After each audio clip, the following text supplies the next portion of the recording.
2019 ජූනි 20 වන දින කනස්සල්ලට පත් පියෙක් කැලිෆෝනියාවේ තමන්ගේ නිවසේ සිට සෝල්ට් ලේක් නගර පොලිස් ස්ථානයට කතා කරයි. හැකිනම් මගේ දුවගේ සුවතා පරීක්ෂණයක් සිදු කර ගැනීමට මං කැමතියි. මම සතියක් ඇයට කතා කිරීමට උත්සාහ කරා. මං කල්පනා කරේ කවුරු හරි ඇගේ නිවස අසලට ගොස් ඇය ගැන පරීක්ෂා කර බලන්න පුළුවන්ද කියලා. මේ පියෙකු විසින් කළ ඉල්ලීමක්. අවුරුදු 23ක විශ්වවිද්‍යාල ශිෂ්‍යාවක් වන මැකෙන්සි ලෙක් පවුලේ අවමංගල්‍යයක් සඳහා සතියක් නිවසේ ගත කිරීමෙන් පසු සෝල්ට් ලේක් නගරයට ආපසු පැමිණ සිටියා. ඇගේ මවට යැවූ අවසන් කෙටි පණිවිඩය. ගොඩ බැස්සා ඔබට ආදරෙයි අම්මේ. අධ්‍යයන වාරය අවසන් වූ විට ඇගේ දෙමව්පියන් ඇයව නැවත දැකීමට අපේක්ෂා කළා. ගුවන් තොටුපළින් බසින විට එය ඇගේ අවසන් පණිවිඩය විය හැකි බවට ඉඟියක්වත් නොතිබුණා. නමුත් මැකෙන්සි ඇගේ රාත්‍රී ගුවන් ගමනින් පසු කිසිවිටකත් නැවත නිවසට පැමිණියේ නැත. දින ගණනක් ඇගේ තොරතුරක් නැතුව ඔවුන් බය වෙලයි හිටියේ. ඇය ගුවන් යානයෙන් බැස නැවත එන විට පාන්දර 1යි. ඇය ඌබර් එකක් ගෙන ගෙදර යාමට නියමිතව සිටියා. ඇය එම ගුවන් ගමනින් පසු අතුරුදහන් වී ඇත. විමර්ශකයින් විසින් 17 අලුයම සිදු වූයේ කුමක්ද යන්න සොයන්න පටන් ගත් අතර දුරකථන වාර්තා සහ CCTV දර්ශනවලින් ඇය මුහුණ දුන් කුරිරු ඉරණම හෙළි කරයි. මේ නඩුව අපව යූටා අගනුවර වන සෝල්ට් ලේක් නගරයට ගෙන යයි. මැකෙන්සි යූටා විශ්වවිද්‍යාලයේ අධ්‍යයනය අවසන් කිරීමට සෝල්ට් ලේක් නගරයේ සිටියාය.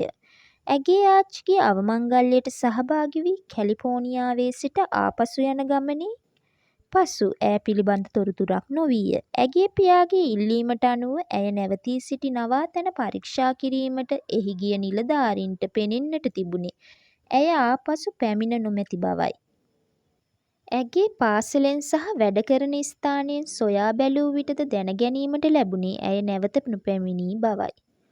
ඒ අනුව පරීක්ෂකයින් ඇය නැවත පැමිණියාද කියා තාහුරු කර ගැනීමට ඇගේ ගුවන් යානය ගොඩ බෑමට නියමිතව තිබූ අවස්ථාවේ ගුවන් තොටුපළ දර්ශනය නිරීක්ෂණය තුළින් නිරීක්ෂණය වෙන්නේ ඇය නියමිත පරිදි ගොඩ බැස ඇති බවයි. ගොඩ බැසීමේදී ඇගේ මවට යැවූ පණිවිඩය හා වේලාවන් සැසඳේ.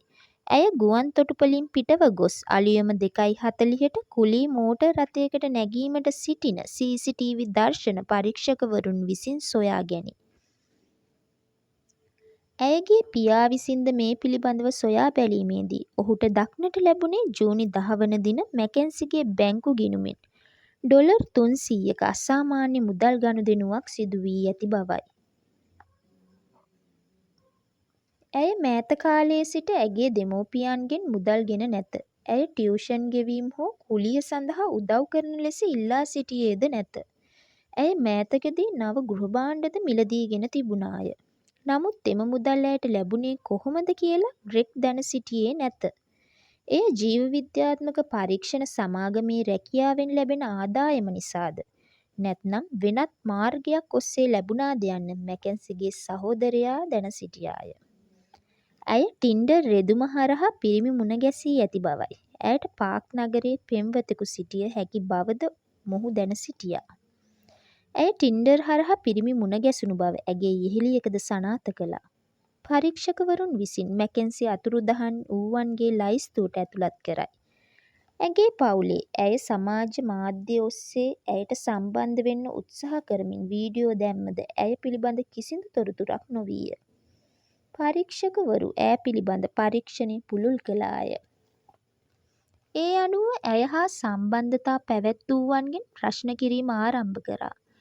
ඔවුන් 2018 අප්‍රේල් දක්වා මැකෙන්සි සමග පෙම් සබඳතාවක් පැවැත්වූ හිටපු පෙම්වතෙකුගෙන් ප්‍රශ්න කළ විට ඔහු කියා සිටියේ සම්බන්ධතාවය අවසන් වී සති කිහිපයකට පසු ඇය තවත් පුද්ගලයින් දෙදෙනෙකු සමග ලිංගිකව හැසිරෙන ස්නැප්චැට් වීඩියෝවක් ඔහුට යවා ඔහු ඇයව අවහිර කළ බවයි. පරීක්ෂකවරු ඇගේ තවත් පිරිමි මිතුරෙකු සමගද කතා කළේය. ඔහු සහ මැකෙන්සි 2018 සැප්තැම්බර් මාසයේ අහම්බෙන් පෙම් සබඳතාවක් පවත්වා ඇති නමුත් කිසිවිටකත් එය සුවිශේෂී නොවූ බව ඔහු පවසයි.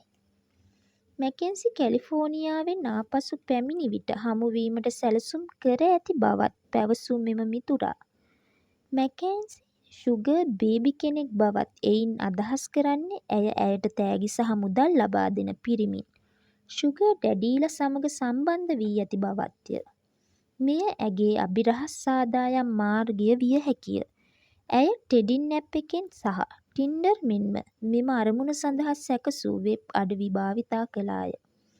මැකෙන්සි අවසන් වරට මෙම වෙබ් අඩවිය භාවිතා කර ඇත්තේ ඇය අතුරුදහන් වෙන්න පැය කිහිපයකට පෙරයි. මිතුරා පවසා ඇත්තේ ඇය සති 3කට පෙර ටින්ඩර් හි පිරිමි ළමයෙකු හා සම්බන්ධ වූ නමුත් ඔහු පිළිබඳ කිසිදු විස්තරයක් නොදන්නා බවයි. ඇගේ දෙමව්පියන් කිසිවක් නොදැන සිටි මැකෙන්සිගේ එක් පැතිකඩක් හෙළිවෙමින් තියේ. 1996 මාර්තු 8 එල්.එස්.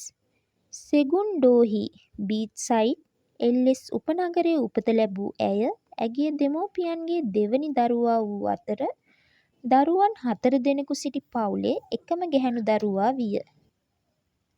පිහිනුම් සහ වෝටර්පෝලෝ කණ්ඩායම්වලද ඇය සිටියා. අතර පියයුරු පිළිකා පිළිබඳ සමාජය දැනුවත් කිරීමේ වැඩවලටද දායක විය. ඇය යූටා විශ්වවිද්‍යාලය තුළද සමාජ සුබසාධනය සඳහා තම දායකත්වය දක්වමින් සිටියා. ඇගේ යෙහෙළියක් පවසන ආකාරයට ඇය ලිංගික අතවරයකට ලක් වූ බැවින් 2008 වසරේ මානසික අවපීඩනය සඳහා ඖෂධ ලබාගත් බවද සඳහන් වේ. පසු කාලීනව ජේසුස් ක්‍රිස්තුස් වහන්සේගේ පල්ලියේ සහ සෝල්ට් ලේක් නගරය ඇදහිල්ලේ මූලස්ථානයේ හැදී වැඩුණු මැකෙන්සි කෙසේ වෙතත් භක්තිමත් නොවූ අතර ඇගේ මිතුරන් සමග බාර්වලට යාම සහ පෙනෙන විදිහට ටින්ඩර් හරහා පිරිමින් හමුවීම භුක්ති වින්දා. ඇය ඇගේ පියා ග්‍රෙග් සමග සෞඛ්‍ය සේවා පසුබිමකින් පැමිණියා. සෞඛ්‍ය සේවා ලොජිස්ටික්ස් සහ පරිපාලන සේවය කළ මැකෙන්සි පූර්ව හෙද සහාය පිළිබඳ ප්‍රධාන උපාධියක් ලබා ගත්තා. 2020 මැයි මාසයේදී උපාධිය ලැබීමෙන් පසු හෙද හෝ වෛද්‍ය විද්‍යාලයකට යාමට ඇය බලාපොරොත්තු වූවා. නමුත් ඇය එය කිරීමට කලින් අතුරුදහන් වෙනවා.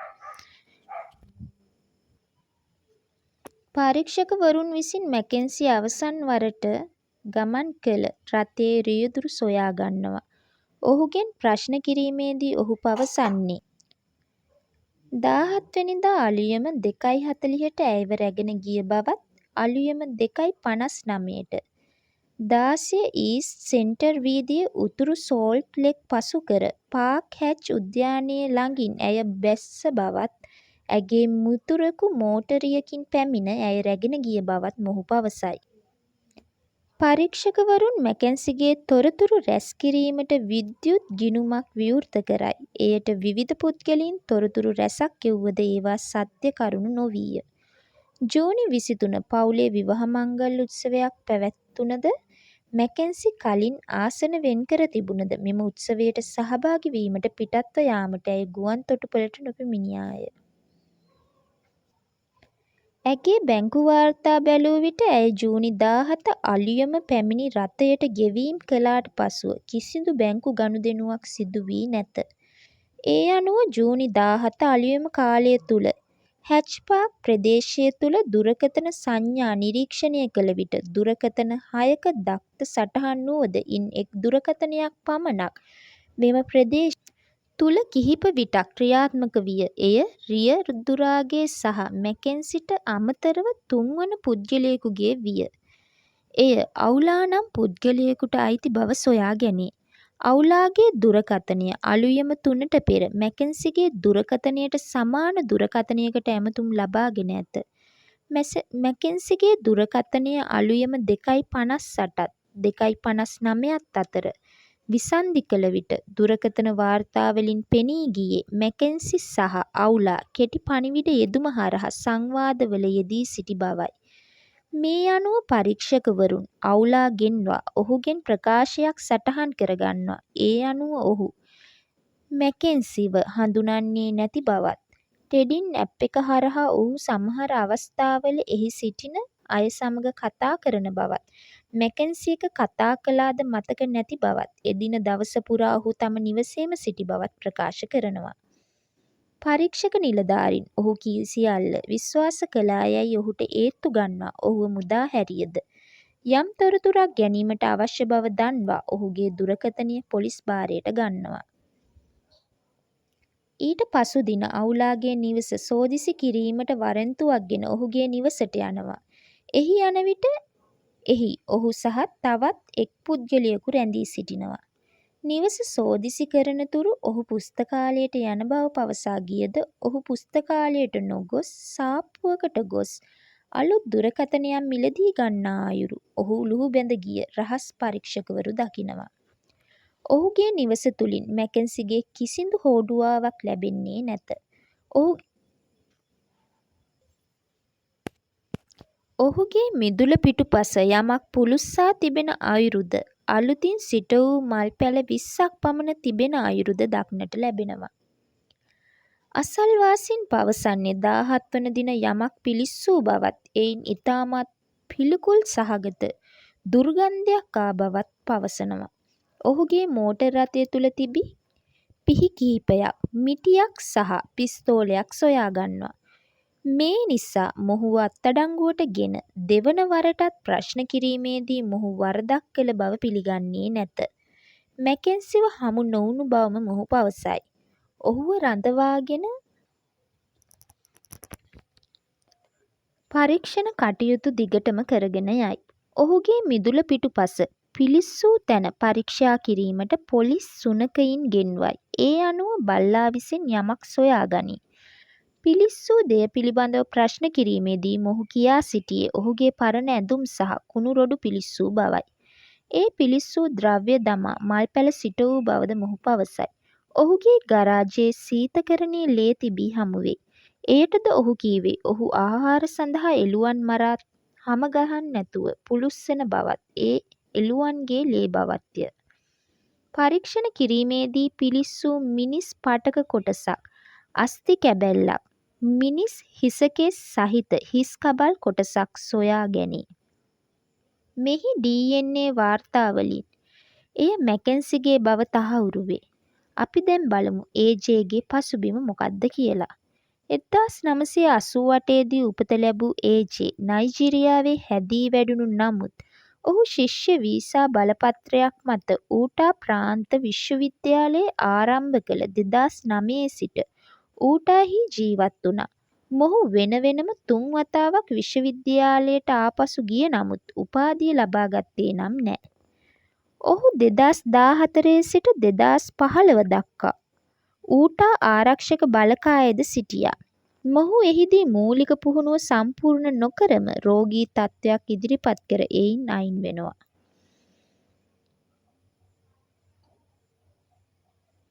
මොහුගේ වෙබ් පිටුවේ ඔහු 2014 සිට 2016 දක්වා එක්සත් ජනපද හමුදාවේ IT විශේෂඥයෙකු බවත් ඔහුට ඩෙල්, ගෝල්ඩ්මන් සැක්ස් සහ මයික්‍රොසොෆ්ට් සඳහා එහි සේවය කිරීමේ අත්දැකීම් ඇති බවත් සඳහන් කර තියෙනවා. ඔහු 2018 දී ඇමර්සන්හි ෆෝර් අනන්‍යතාවය නමින් පොතක් ස්වයං ප්‍රකාශනයට පත් කළා. එය ප්‍රචණ්ඩකාරී මැර පිරිසක් විසින් මිතුරෙකු සහ අසල්වැසියෙකු පණ පිටින් පුළුස්සා දමන ලබන පිරිමි ළමයෙකු දුටු ප්‍රබන්ධ කතාවකි. AJගේ බිරිඳ විසින් පවසන්නේ නම් මෙය සත්‍ය කතාවක් බවයි. ටෙක්සාස්හි ඩලස්හි ජීවත් වූ ටනීෂා ආයි නම් කාන්තාව AJගේ විවාහක කාන්තාවයි. ඔවුන් මුලින්ම ඔවුන්ගේ යහළුවෙකුගේ මාර්ගයෙන් මුණ ගැසී දැන හඳුනගෙන විවාහ වූ බව ඇය AJව විවාහ වන විටත් ඇයට දරුවන් සිට ඇත.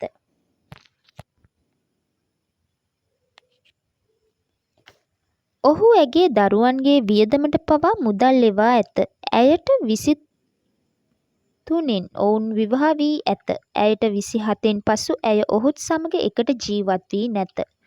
ඔහුත් සමග ඌටාවලට යාම ඇය ප්‍රතික්ෂේප කළ විට ඔහු ප්‍රචණ්ඩ වී ඇත. ඇයව කාමරයක සිර කර ඇගේ ගෙල සිර කිරීමට උත්සාහ කර ඇත. තවද ඔහු විසින් ඇයට පිහියෙන් පහර දීමට උත්සාහ කිරීමේදී ඇය එය වැළැක්වීමට යාම තුළින් ඇයට සිදු වූ තුවාලවල කැලැල් දැනටද දැකගත හැකිය. ඇය ඔහුගෙන් වෙන්ව ජීවත් වෙයි. දික්කසාදය සඳහා ඒ.ජේ අත්සන් කිරීම ප්‍රතික්ෂේප කළ නිසා ඔවුන් දැනටද විවාහක වුන් ලෙස පිළිගැනේ. ඒ.ජේගේ අතීතයේ සිදු වූ එකම ප්‍රචණ්ඩකාරී හැසිරීම මෙය නොවේ. 2014 දී ලිංගික වරදක් සම්බන්ධයෙන් ඔහු පිළිබඳව විමර්ශනය කර ඇත. 2018 මාර්තු මාසයේ නැවතත් ලිංගික වරදක් සම්බන්ධයෙන් මොහුව විමර්ශනය කර ඇත. මැකෙන්සි ගමන්ගත් රථයේ රියදුරු විසින් ඒ.ජේව හඳුනාගෙන ඇත. ඒ අනුව මැකෙන්සි එදා අලුයම හැච්පාක් වලින් බැස ඒ.ජේ සමග ගොස් ඇත. මැකෙන්සිගේ සිරුර සෙවීමේ විමර්ශන කටයුතු තවමත් සිදු වෙමින් පවතී. ඒ.ජේගේ දුරකථන සංඥා දත්ත අනුව සොයා ගන්නවා ජූනි 25 වන දින ලෝගන් කැනියොන්හි ඔහු සිටි බව. කඳු නගින්නන් සහ සිකී ක්‍රීඩකයන් අතර ජනප්‍රිය ස්ථානයක් සෝල්ට් ලේක් නගරයේ සිට පැයකුත් මිනිත්තු 20ක දුරකින් පිහිටා ඇත. ඒ.ජේ විසින් මැකෙන්සිගේ සිරුර මෙහි බැහැර කරන්න ඇති බව අනුමාන කර එහි විමර්ශන කටයුතු ආරම්භ කරනවා. ඒ අනුව ජූලි 3 වන දින නොගැඹුරු වලක් තුළ මිහිදන් කර සිටියදී බාගෙට පිලිස්සුණු දෙයක් පිටුපසට කර ගැටගසා තිබූ මැකෙන්සිගේ සිරුර සොයාගන්න නිලධාරීන්ට හැකි වෙනවා. මැකෙන්සිගේ ගුවන් ගමනෙන් පසු හමුවීමට සාකච්ඡා කර ගන්නවා. එසේ එකඟ වූ පරිදි ජූනි 17 අලුයම හැච්පාක් වලින් ඇය ඒ.ජේගේ රථයෙන් ඒ.ජේගේ නිවස වෙත යනවා. එහි ගිය පසු ඇගේ අත් පිටුපසට කර සිප් පටියකින් බැඳ ඇගේ අත්වලින්ම ඇගේ හුස්ම සිර කර ඇය ඝාතනය කරන්න උත්සාහ කරනවා.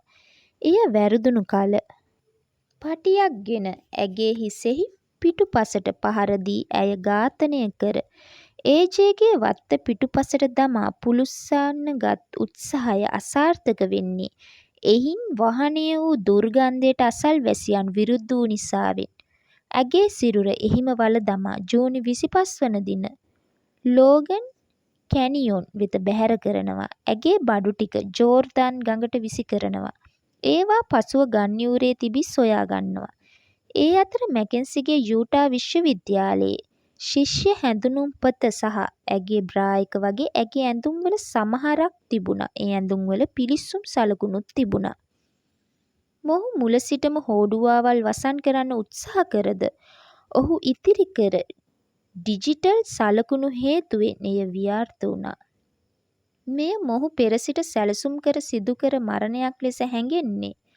ඔහු මැකෙන්සීව නිවසට කැඳවාගෙන ඒමට යන විට ඔහුගේ නිවසෙහි වූ සියලුම ආරක්ෂිත කැමරා ක්‍රියා විරහිත කර යාම මගින් ඔහු මැකෙන්සිගේ සිරුර බැහැර කිරීමට ගිය කාලය තුලද එය අක්‍රිය කර තිබුණා. මොහු ජූනි 25 වන දින පෙරවරු 2:30 4:30 අතරතුර පාවිච්චි කළ භාණ්ඩ විකිණීමේ වෙබ් අඩවියක මෙට්ටයක් විකිණීමට උත්සාහ කළේය. ඔහු මැකෙන්සිව ඝාතනය කළ මෙට්ටය ඒ අනුව විකුණා තිබුණා. මොහුගේ ඉලෙක්ට්‍රොනික උපාංග පරීක්ෂා කිරීමේදී බාල වයස්කාර දරුවන්ගේ ඡායාරූප ලයිස්තු ගත කර තිබියදී සොයා ගන්නවා. ඒ අනුව බාල වයස්කාර දරුවන් ලිංගිකව සූරාකෑම සම්බන්ධයෙන් චෝදනා 19ක් එල්ල කරද එය පසුව 2020 ඔක්තෝබර් 7 වන දින ඉවත් කරනවා.